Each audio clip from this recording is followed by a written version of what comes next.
A continuación, el doctor Milton Rojas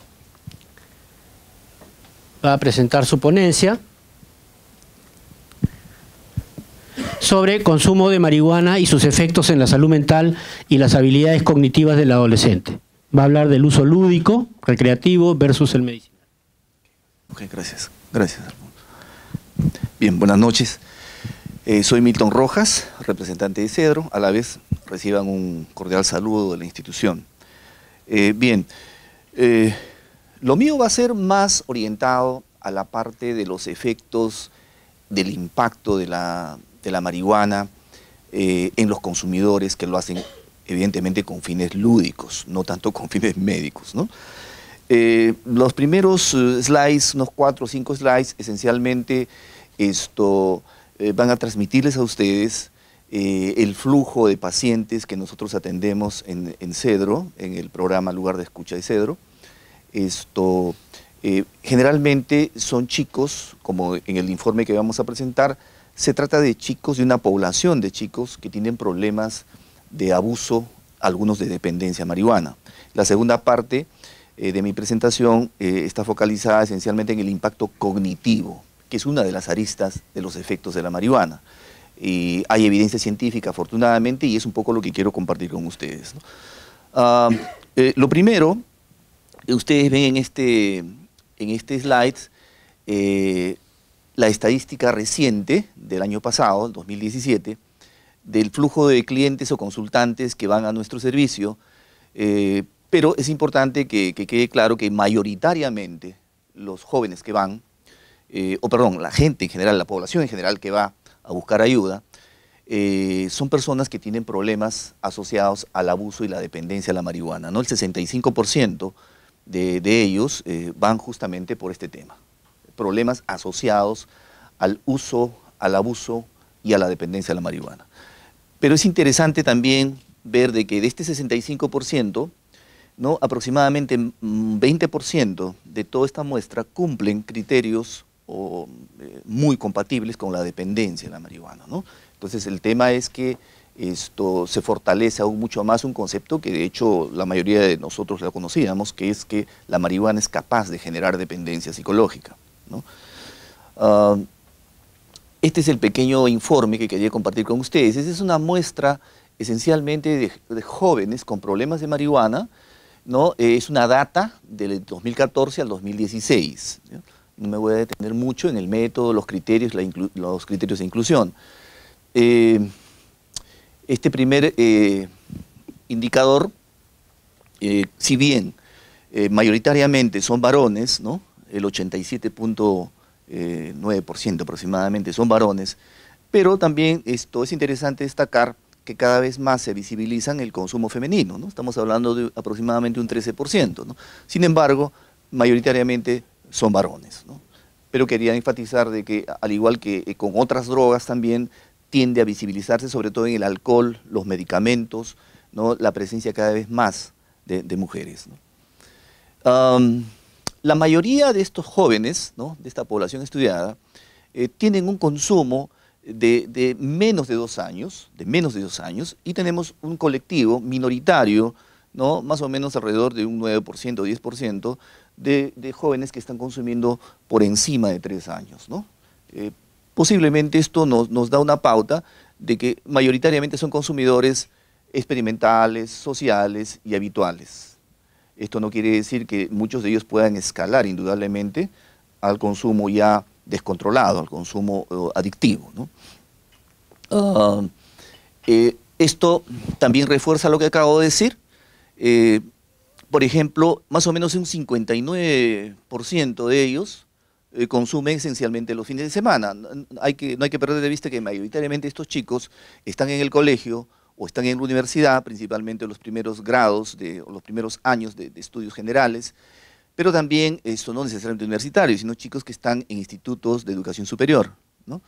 Y muchos de ellos consumen esencialmente los viernes, los sábados, los domingos, y más bien de lunes a viernes poco consumo, sino más bien los fines de semana, algo similar a lo que ocurre con esta moda, con esta gran tendencia de los atracones de fin de semana del alcohol, ¿no? O el binge drinking, ¿no? Que los chicos no toman ni gota de alcohol de lunes a viernes, por obvias razones, están con sus tareas, etcétera, etcétera, pero viernes en la noche, sábado, no toman, sino muchísimo se emborrachan, ¿no? Y eso es un comportamiento más o menos ya habitual en nuestro medio, ¿no? Y muy preocupante a la vez, porque hay muchos que están tomando a los 13 años, 14 o 15 años. Una cosa similar posiblemente esté ocurriendo también con estos chicos que consumen los fines de semana mayoritariamente, ¿no? Más bien un 15% eventualmente, y estos dos últimos indicadores de interdiario y diario, sí posiblemente se trata ya de chicos que ya están con un descontrol, posiblemente a muchos de ellos no solamente en abuso, sino ya en dependencia, ¿no?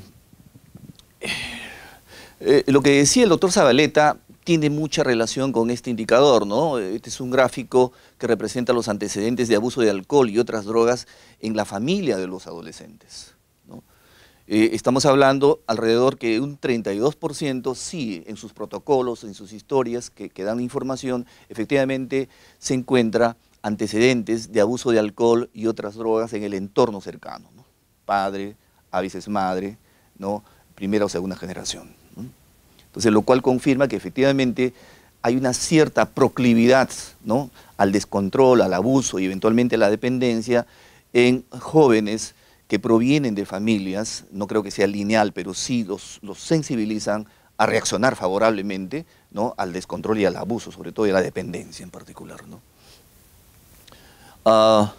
Desde un punto de vista de psicoterapia, ¿no? Psicoterapia familiar también, este dato es interesante, ¿no? La mayoría de estos chicos provienen de familias, ¿no? Ya sea completas o incompletas, pero al parecer, más que la estructura de la familia, se confirma lo que ya muchos científicos de la conducta humana y de la familia lo habían dicho, ¿no? Más que la estructura, indudablemente, los vínculos, ¿no? Juegan un rol protector frente a todo esto, ¿no? Más que la estructura propiamente dicho. Esto también es interesante, también hablaba el doctor Zabaleta, un indicador respecto a los antecedentes de trastornos psicológicos y psiquiátricos en la familia de este colectivo de jóvenes que tienen problemas de marihuana, ¿no?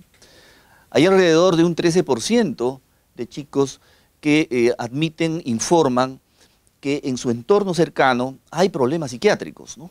Por ejemplo, ¿no? Los trastornos más comunes en este colectivo, por lo menos, depresión mayor, trastornos límites de la personalidad, esquizofrenia, psicosis, ¿no? Calza perfectamente con lo que nos dice la literatura científica y también lo que acaba de escribir el doctor Zabaleta, ¿no?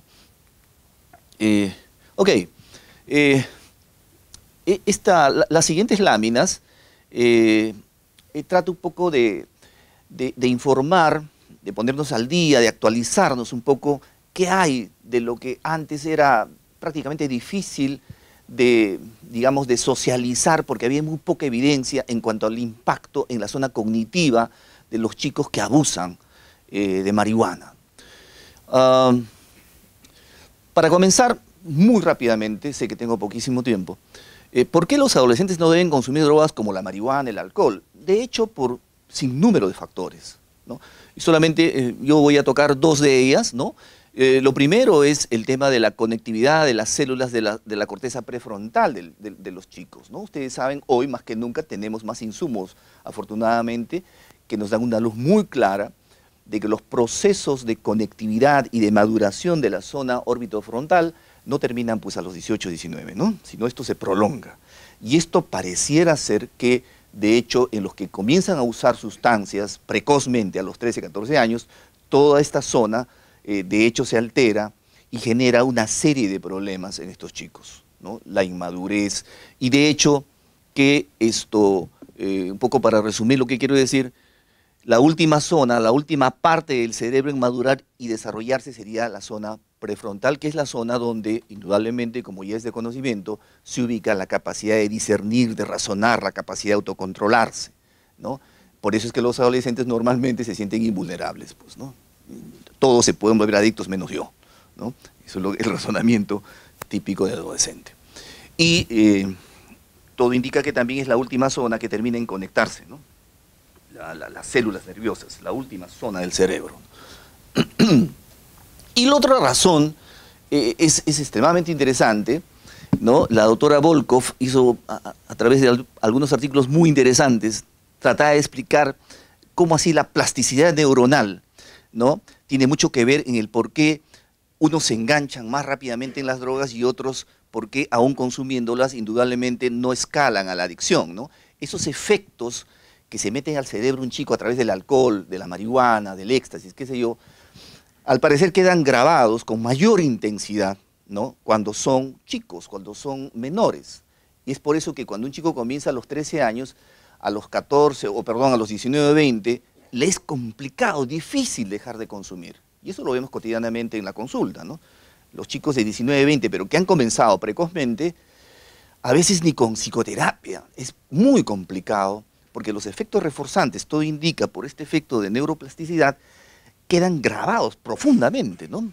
La plasticidad del sistema nervioso central adolescente, de estas sensaciones intensas generan redes más fuertes y estructuradas, persistentes, ¿no? Eso en gran parte podría estar explicando también, insisto en esto, del por qué aquellos chicos que desafortunadamente comienzan a usar, por ejemplo, marihuana, en este caso precozmente, a los 13 o 12 años, a los 19, 20, se les resulta extremadamente difícil dejar de hacerlo y nosotros lo vemos cotidianamente en nuestro trabajo cotidiano con los chicos que abusan de marihuana. Por otro lado, este es uno de los puntos, yo diría, medulares cuando hablamos de funciones cognitivas, del impacto de la droga en la zona cognitiva del cerebro. Hay evidencias, y acá hemos recogido algunas de ellas, que efectivamente dicen que el impacto de la marihuana va a tener muchísimo que ver con capacidades como la concentración, la toma de decisiones, la impulsividad, la inhibición del autocontrol de las respuestas, el tiempo de reacción, la toma de riesgos, ¿no? La memoria operativa, etc. Está documentado. Estos autores han hecho estudios de metaanálisis muy detallados y acuciosos, ¿no? Donde concluyen de que efectivamente sí hay una evidencia clara, ¿no? De que la marihuana, sobre todo esas calidades de marihuana que tendrían una potencia mucho más elevada, ponen en riesgo las funciones cognitivas de los adolescentes. Y uno en la consulta efectivamente confirma. Los chicos, más allá de la apatía, el desgano, el alejamiento de la familia, sobre todo la falta de motivación, el famoso del síndrome motivacional, así que los chicos ya no desean, no quieren estudiar, y cuando lo hacen, su rendimiento académico es pobre, es muy bajo. Ahí tienen los que vamos a dejar todo este tipo de trabajos acá, las referencias bibliográficas para que ustedes puedan acceder, ahí las vamos a dejar. Este es un estudio, como ya muchos científicos lo han mencionado, posiblemente este es uno de los estudios más completos que se ha hecho de marihuana hasta ahora. Es un estudio longitudinal que se hizo en Dunedin, en Nueva Zelanda. Es un estudio longitudinal tan importante y muy interesante. En este estudio se evaluaron los cambios del coeficiente intelectual entre los 13 años de edad antes del consumo de cannabis y los 38 años en 1037 neozelandeses nacidos entre el 72 y el 73, ¿no? Los sujetos en concreto, los sujetos con un consumo temprano, precoz, ¿no? Y persistente de marihuana, presentaron por término medio una disminución de 8 puntos, ¿no? En el coeficiente intelectual, en comparación con los que no habían consumido cannabis y con consumidores de cannabis cuyo consumo no era tan persistente, ¿no? Cuando salió esta publicación hubo mucho cuestionamiento al respecto, pero también otros científicos avalaron y han confirmado con otros estudios que efectivamente, sobre todo cuando hay consumos precoces y se reúnen una serie de condiciones, efectivamente el chico tiene problemas y a veces hasta una reducción, si cabe, una pérdida, ¿no? Cuantitativamente hablando, del coeficiente en los chicos, ¿no? Es un estudio muy interesante que los invito a que los que no lo han leído, seguramente hay algunos que sí lo han leído, pero que sí sería bueno revisarlo detenidamente. El doctor Ismael Vega, de la Medicina Nuclear de Santiago, ha compartido con nosotros sus investigaciones. Él está muy metido, ¿no? En el tema de los estudios de neuroimagen en todo tipo de sustancias y en otras patologías de salud mental. Y esto me pareció muy interesante porque, fíjense, hablando solamente de la zona frontal, ¿no? Un chico que no consume marihuana respecto a otro chico, su zona frontal que abusa de marihuana, indudablemente es muy sencillo ver, ¿no?, que su metabolismo de la zona central está alterada, ¿no? Y también con el mismo autor, ¿no?, un poco más reciente, hace una investigación en Santiago de Chile, ¿no?, con 40 consumidores. Primero tomó 565 escolares adolescentes de 4 colegios de Santiago de Chile, pero luego, por selección, por criterios, trabajó con 40. Igual, confirma que los consumidores de marihuana evidencian menores habilidades cognitivas asociadas a los procesos de aprendizaje, tales como la atención, concentración, jerarquización, integración visoespacial, retención inmediata y memoria visual. Se van confirmando que, indudablemente, el impacto de la marihuana en la función cognitiva del adolescente, ¿no?, el impacto es negativo, ¿no? O sea, cada vez tenemos más evidencia sobre ello, ¿no? Esto también, para terminar, es importante, creo yo, repasar rápidamente. Mucho se hablaba, a nosotros nos criticaban muchísimo, a los psicólogos, a los psiquiatras, cuando hablábamos de psicosis y cannabis. Seguramente muchos de ustedes también atienden pacientes. Que no, eso es mentira, eso es falso, ustedes están exagerando, nos quieren meter miedo, etcétera, etcétera. No creían, ¿no?, cuando hablaban de psicosis canábica. Hoy hay evidencia científica, ¿no?, que sí, ¿no?, hay sujetos predispuestos, ¿no?, a reaccionar favorablemente cuando hay condiciones previas, por ejemplo, y por otro lado cuando hay mucha vulnerabilidad biológica o genética, ¿no? Por citar algunos de ellos, ¿no? Este autor, el primero, Arsenault, en el 2004, él ya decía que el consumo de marihuana es uno de los factores implicados en la aparición de la psicosis en sujetos predispuestos, ¿no?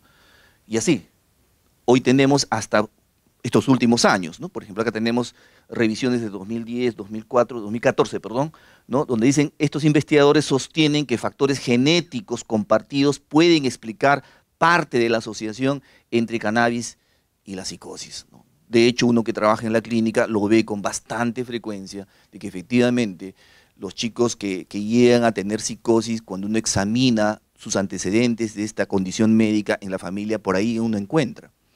Y ojo, no solamente esto es en el tema de la marihuana. Ustedes saben que cuando hay condiciones previas, ¿no?, a través del MDMA éxtasis, a través de la cocaína, a través de otro tipo de sustancias, indudablemente puede haber una precipitación de un cuadro o una aparición de un cuadro, por citar uno de ellos, la psicosis, ¿no? El doctor Zabaleta ya habló de esto, pero es interesante, ¿no? Inclusive el mismo autor lo citó, cómo así gradualmente se ha ido incrementando, ¿no?, de una manera sostenida, ¿no?, la potencia de la marihuana. ¿Y por qué hay que hablar de potencia de marihuana cuando hablamos de aspectos cognitivos? Porque todo indica que sí, pues hay una relación. Cuando más potente es la marihuana, indudablemente el riesgo, no solamente de dependencia, sino principalmente de alteración, por ejemplo, en la zona cognitiva, es importante decirlo, ¿no? Esto, indudablemente que hay marihuanas mucho más potentes. En Europa, por ejemplo, sí hay amplia bibliografía del Observatorio Europeo de Drogas, donde han hecho el estudio en diversos países, han encontrado cepas que puede pasar el 30% inclusive de toxicidad, ¿no? Es interesante también, para terminar, a modo de información, que hay chicos que en la muestra que les presentaba, que han tomado también ya como costumbre comer marihuana, ¿no? Y de hecho, hay que decirlo, los efectos de hecho son mucho más duraderos, más largos, y la precipitación de ataques de pánico, ¿no?, ataques, por ejemplo, como brotes psicóticos, se incrementa muchísimo más el riesgo, ¿no? De hecho, se ha visto con bastante frecuencia en estos últimos años la presencia de chicos que no solamente fuman, sino también comen marihuana, ¿no? En general es eso lo que yo quería compartir con ustedes, ¿ya? Muchas gracias.